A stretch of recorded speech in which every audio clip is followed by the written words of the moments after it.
Assalamualaikum warahmatullahi wabarakatuh. Bismillahirrahmanirrahim.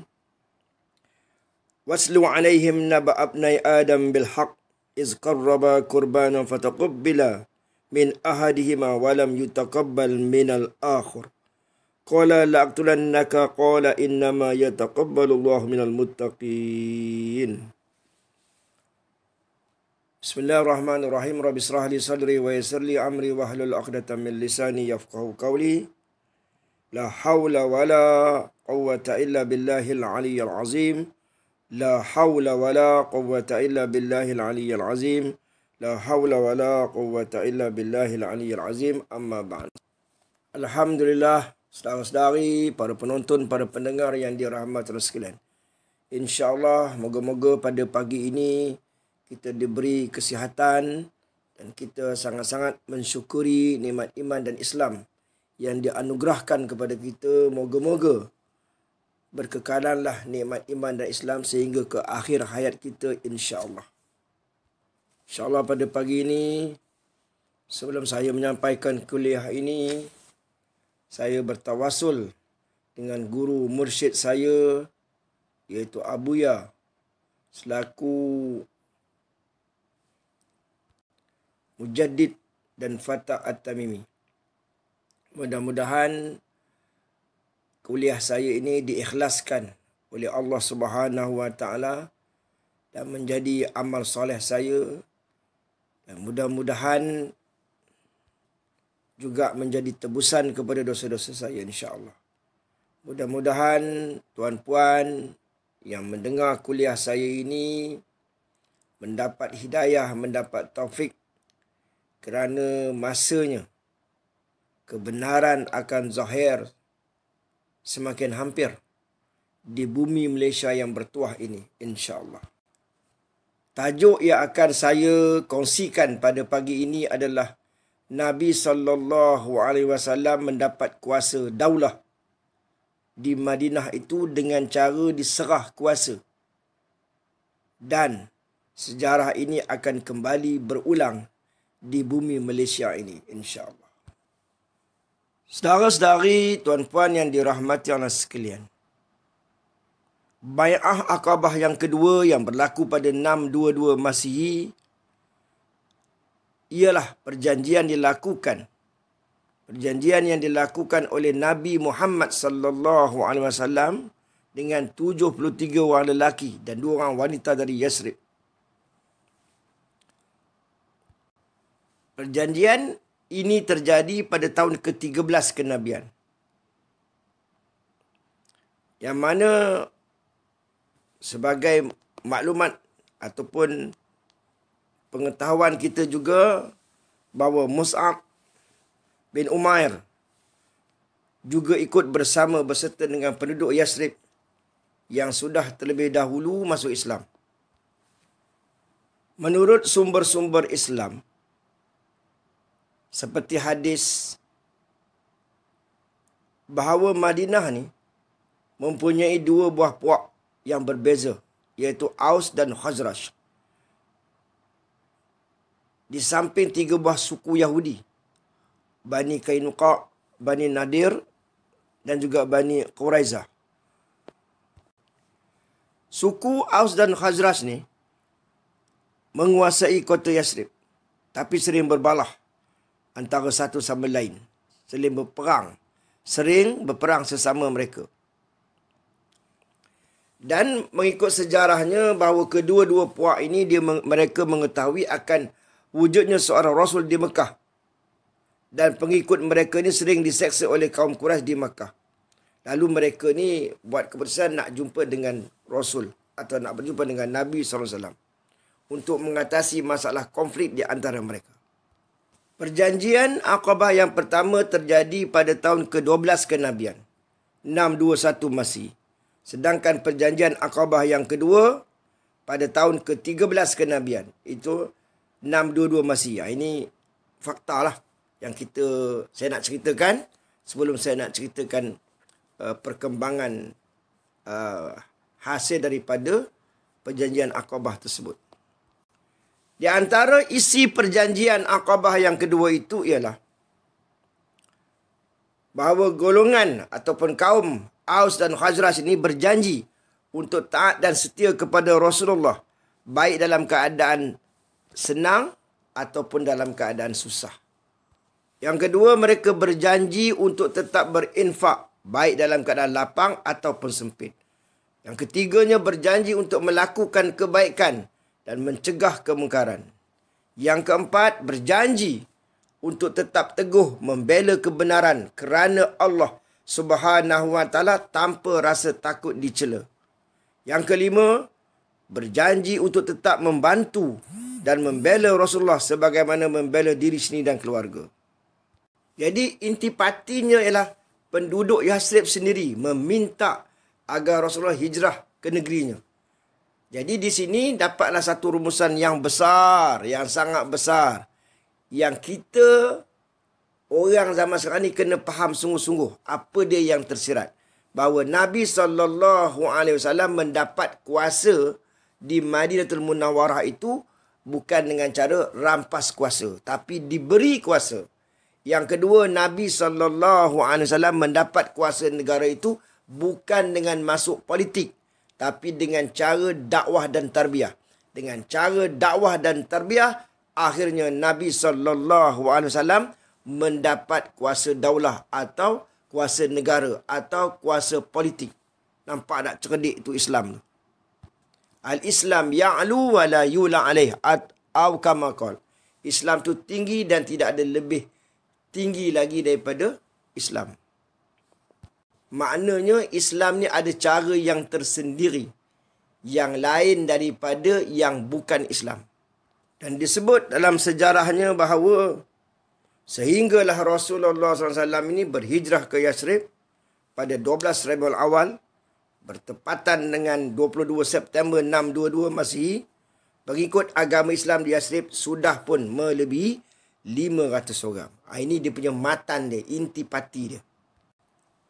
Meniti kepada tajuk kita bahawa bukti kebangkitan Islam ni, kali yang terakhir ni, sama patternnya dengan perjuangan Rasulullah SAW melalui dakwah dan tarbiyah. Tu yang pertama lah.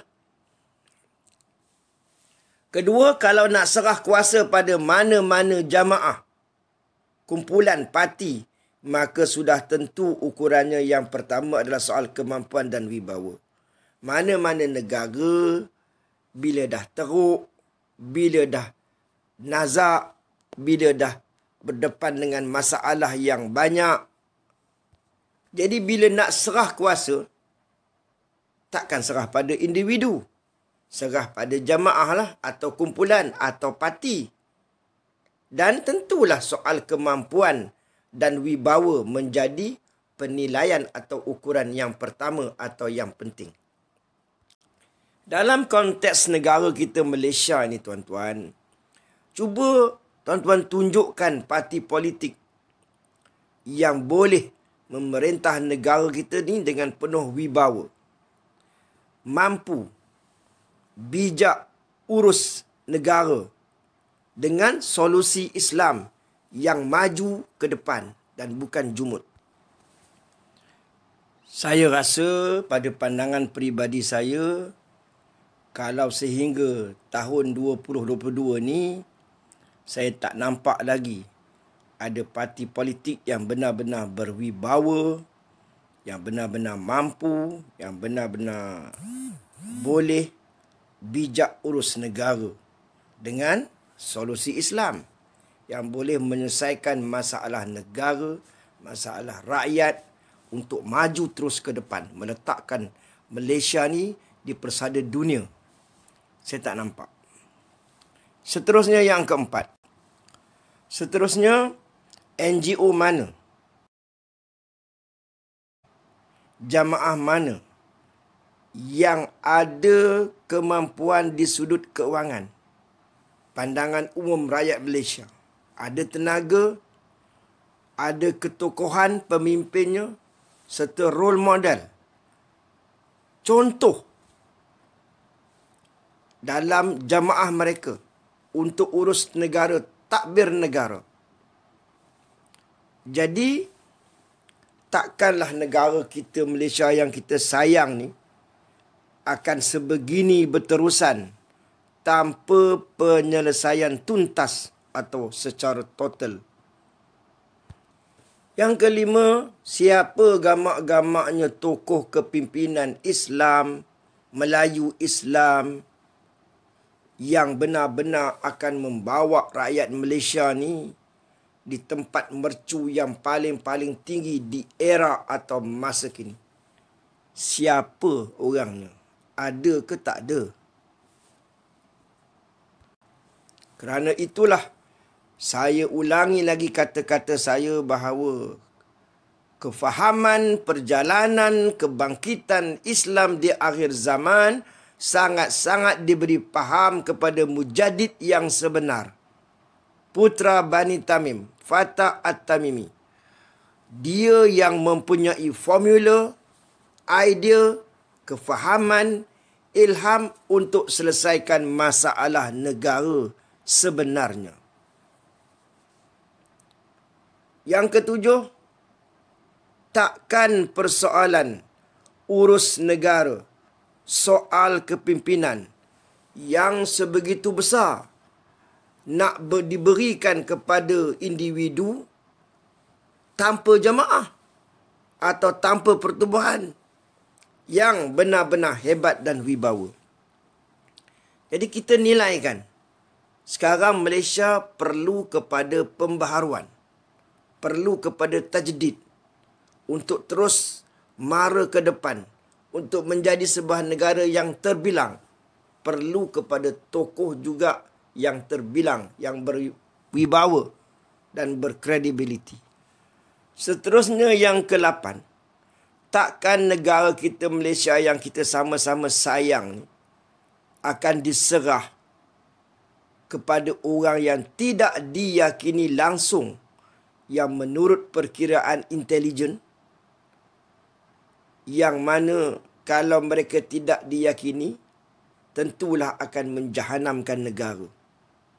Dan persoalan pemerintahan negara bukanlah satu persoalan yang kecil atau remeh-temeh, atau boleh diselesaikan cara mudah tanpa campur tangan kuasa-kuasa terpenting dan tokoh-tokoh yang benar bertanggungjawab terhadap negara. Jadi, saya rasa pemimpin-pemimpin negara Malaysia yang ada pada hari ini, sebenarnya mereka pun telah memikirkan hal ini.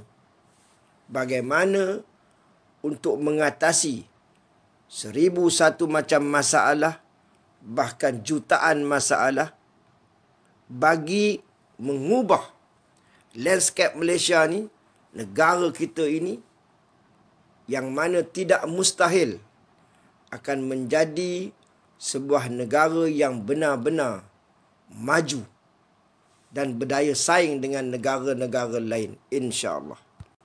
Yang ke-9, kerana grand design sudah ada secara umum dalam hadis-hadis Nabi sallallahu alaihi wasallam, dan ada juga secara khusus dengan hadis-hadis yang berkaitan dengan tokoh dunia yang satu ketika dulu sangat-sangat tidak diendahkan langsung oleh sesiapa saja.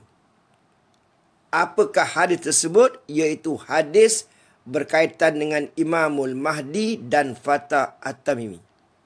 Tetapi sekarang, tahun 2022, bukan sekadar di Malaysia, tapi di seluruh dunia terdapat pelbagai channel, khususnya di YouTube, yang memperkatakan tentang tokoh tersebut.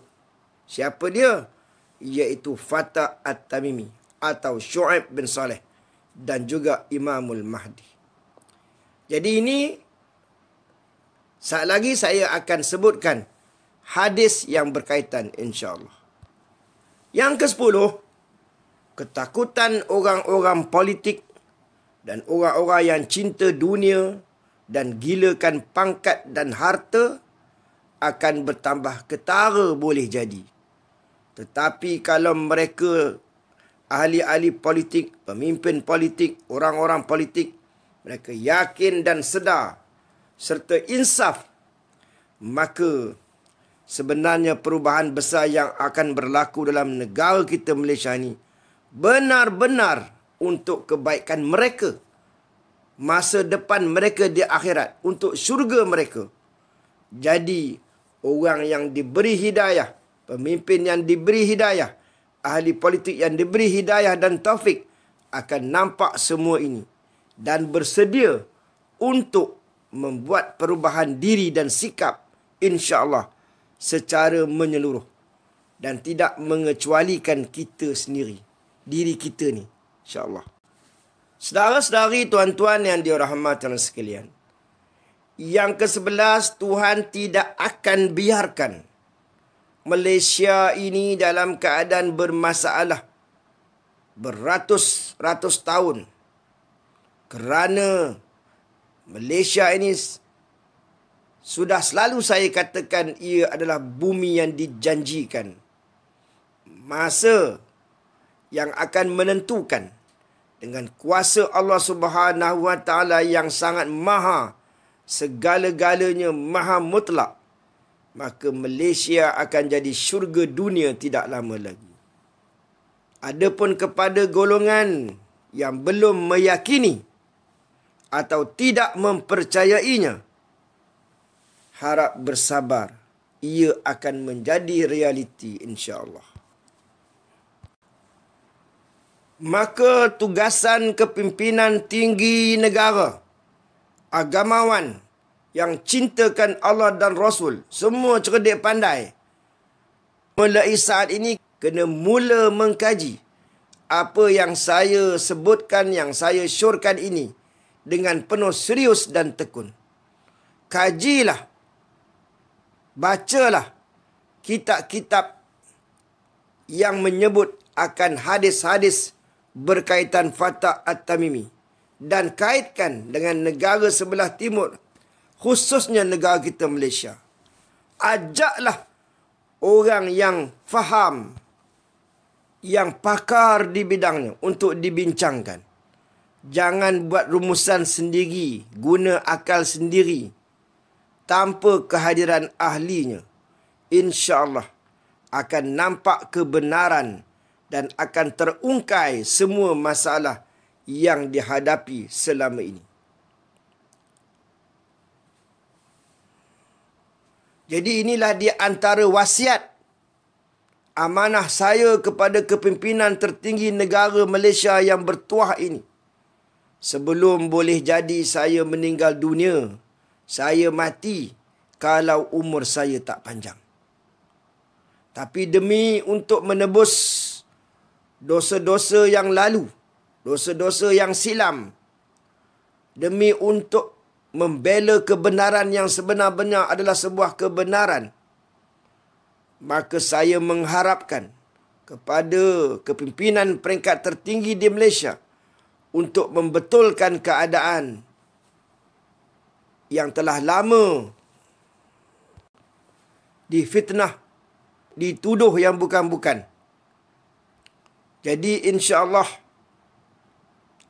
semoga keadaan dapat dibetulkan. Dan kini sudah sampai masanya untuk sama-sama kita melakukan postmortem demi negara Malaysia ke arah Islam yang terbilang number 1 tidak lama lagi. Malaysia tidak akan jadi negara yang jumud, tidak beku. Bahkan Malaysia akan sangat-sangat terkenal di persada dunia dan hutang semua akan selesai insya-Allah. Oleh siapa? Oleh Fatah At-Tamimi. Berikut adalah dalil kebangkitan Islam datang dari timur. Bismillahirrahmanirrahim. Akhraja Ibnu Abi Syaibah wa Nu'aim bin Hamad fil Fitan wa Ibnu Majah wa Abu Nu'aim an Ibn Mas'ud qala bainama nahnu inda Rasulillah sallallahu alaihi wasallam is akbala fityatun min Bani Hashim falamma ra'ahumun Nabi sallallahu alaihi wasallam igrawraqat aynahu wa taghayyara launuhu fakultu ma nazal nara fi wajhika syai'an nakrahu. Faqal inna ahla baitin akhtarallahu lana al-akhirah ala ad-dunya wa inna ahla baiti sayalqawna ba'di bala'an wa tasridan wa tatridan hatta ya'ti qaumun min kibalil masyriq ma'hum rayatu sud fayas'aluna al-haq fala yu'tawna fayuqatilun fayunsarun fayu'tawna ma sa'alu fala yakbalunahu hatta yadfa'uha ila rajulin min ahli baiti fayamla'uha qistan kama mala'uha jawran. Faman adraka dhalika minkum falyatihim walau habban ala salji fa innahu al-mahdi. Ibnu Abi Syaibah dan Nu'aim bin Hamad meriwayatkannya dalam kitab Fitan. Begitu juga Ibnu Majah dan Abu Nu'aim dari Ibnu Mas'ud radhiyallahu anhu katanya, satu ketika kami bersama Rasulullah sallallahu alaihi wasallam, tiba-tiba datang beberapa orang pemuda dari Bani Hashim. Bila mana Rasulullah sallallahu alaihi wasallam melihat mereka, baginda mengalirkan air mata dan wajahnya berubah. Lalu aku bertanya, mengapa kami melihat pada wajahmu sesuatu yang tidak kami sukai? Baginda menjawab, kami Ahlul Bait telah Allah pilih buat kami akhirat lebih dari dunia. Dan sesungguhnya ahli keluargaku akan ditimpa bala bencana, penindasan dan diusir. Sehinggalah datang satu kaum dari timur yang bersama mereka panji-panji hitam. Mereka meminta kebaikan tapi tidak diberikan kepada mereka. Lalu mereka berjuang dan mendapat kemenangan. Dan diberi kepada mereka apa yang mereka minta, tetapi mereka tidak menerimanya. Sehinggalah mereka menyerahkannya kepada seorang lelaki dari ahli keluargaku yang akan mengisinya dengan keadilan seperti mana ia diisi dengan kezaliman. Sesiapa di antara kamu mendapatkannya, maka datangilah mereka walaupun merangkak di atas salji. Sesungguhnya dia adalah Al-Mahdi yang diserahkan kuasa. Dalam kitab Al-Fitan oleh Al-Hafiz Nu'aim bin Hamad, dalam kitab Sunan Ibnu Majah, dalam kitab Al-Hawilil Fatawa. Jadi tuan-tuan yang dirahmati Allah sekalian, jelas dalam hadis ini bahawa seorang tokoh dari timur akan menyerahkan kuasa pada Imam Mahdi. Jadi kepada ustaz-ustaz, janganlah kita rasakan bahawa ilmu kita ini semua sudut, semua segi dah benar. Marilah bersama-sama merendah diri, tawaduk. Kaji apa yang saya katakan ini. Seorang tokoh akan menyerahkan kuasa pada Al-Mahdi, dialah Fatah At-Tamimi. Carilah di negara mana sekalipun, mana dia Fatah At-Tamimi yang akan serahkan kuasa itu, yang bertaraf mujadid ini. Maka di sinilah kita lihat bahawa satu persamaan, bahawa Fatah At-Tamimi akan dapat kuasa dengan cara, akan mendapat kuasa dulu, dengan cara diberi kuasa kepada dia, dan akhirnya diserah kuasa pada Al-Mahdi. Zaman Nabi pula SAW yang telah menjadi contoh, dia berdakwah dan tarbiyah kepada, memberi tarbiyah kepada manusia. Akhirnya penduduk Madinah masuk agama Islam dan minta Nabi berhijrah ke sana, diserahkan kuasa. Maka Nabi SAW menjadi pemimpin di Madinatul Munawwarah. Bukankah itu satu persamaan? Begitulah Islam, cantiknya Islam. Dia tertegak bukan cara menjatuhkan orang, bukan dengan cara tawan kerusi, bukan dengan cara merampas kuasa, bukan dengan cara melalui sistem politik yang ada, tetapi dengan cara aman dan penuh kasih sayang. Wa an Abdullah ibn al-Haris ibn al-Juzi az-Zubaydi qala Rasulullah sallallahu alaihi wasallam yakhruju nasun minal masyriq fayuwatti'una lil mahdi yakni sultanahu. Dari Abdullah bin Al-Haris bin Juzi Az-Zubaydi katanya, sabda Rasulullah sallallahu alaihi wasallam, akan keluar sekelompok manusia dari timur dan menyerahkan kepada Imamul Mahdi kekuasaannya. Jadi apabila Fatah Tamimi dapat kuasa negara di bumi Malaysia yang bertuah ini, maka dia akan memerintah dulu selama lebih kurang 1,5 hingga 2 tahun. Dan akhirnya apabila Zahir Al-Mahdi diserahkan kepada Imamul Mahdi. Jadi hadis yang saya baru bacakan tadi, iaitu sekelompok manusia timur menyerahkan kuasa pada Imam Mahdi, terdapat dalam kitab Sunan Ibnu Majah, Mu'jam At-Tabrani Al-Awsat, At-Tazkirah oleh Imam Qurtubi, dan dalam kitab Aqdu Durar. Dan hadis yang terakhir, Ani Hasan, anna Rasulullah sallallahu alaihi wasallam zakara bala'an yalqahu ahlu baitihi hatta yab'asallahu rayatan minal masyriq saudaan. Man nasaraha nasarahullah wa man ghazalaha ghazalahu hatta ya'tu rajulan ismuhu kasmi fayuwallunahu amrahum fayu'ayyiduhullahu wa yansuruh. Daripada Al-Hasan, bahawasanya Nabi menyebut akan bala yang akan menimpa keluarganya hinggalah Allah mengutus panji-panji hitam dari timur. Siapa yang menolongnya, Allah akan menolongnya. Siapa yang menghinanya, Allah akan menghinanya. Hinggalah mereka itu mendatangi seorang lelaki yang namanya seperti nama aku. Mereka pun melantiknya sebagai pemimpin mereka. Maka Allah pun membantu dan menolongnya. Dalam kitab Al-Fitan, Nu'aim bin Hamad dan kitab Aqdu Durar. Jadi daripada sini kita dapat tahu bahawa rumusan daripada hadis yang saya bacakan tadi, yang pertama, keluarga Nabi akan mendapat bala bencana. Sebab itu berhijrah ke timur ni. Panji-panji hitam dari timur, jemaah kebenaran. Siapa membantu, dia dibantu. Siapa menghina, dia dihina. Sekarang jemaah kebenaran yang ada di Malaysia ini telah beroperasi di persada dunia, dibuat 16 negara sekurang-kurangnya atau lebih. Maka disebut lagi bahawa adanya hubungan antara pemimpin timur dengan Imam Mahdi. Jadi perkara ni saya telah jelaskan banyak kali, bahawa yang berbahagia mulia Ustaz Asy'ari Muhammad telah menyebutnya bahawa Imam Mahdi itu juga adalah daripada timur. Tapi tuan-tuan tidak percaya. Sekarang ni baru banyak daripada YouTube yang menyebut Imam Mahdi itu adalah daripada timur. Dan lagi, pemimpin dari timur ini memang benar-benar berwibawa. Lihatlah pada jamaahnya. Lihatlah pada pencapaian dan kejayaannya di seluruh dunia.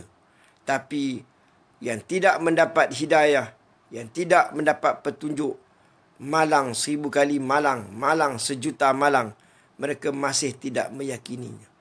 Begitulah yang menjadi sunnatullah, bahawa pejuang kebenaran, sehingga kan Nabi bawa kebenaran, mereka menolak, menafikannya, memperolok-olokkannya, meremehkannya, menyisihkannya, menyingkirkannya.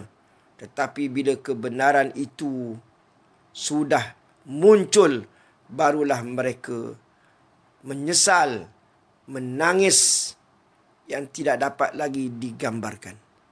Jadi saya ingatkan pada diri saya yang banyak kelemahan ini, banyak salah ini, dan semua rakyat Malaysia, marilah kita muhasabah diri. Marilah kita belajar. Tidak semua apa yang kita yakini sebelum ini adalah benar. Sebab kita berada di zaman fitnah. Semua kan tahu zaman fitnah. Zaman kemuncak ketidakadilan dan kezaliman. Di mana ulama'-ulama'nya banyak kepentingan diri.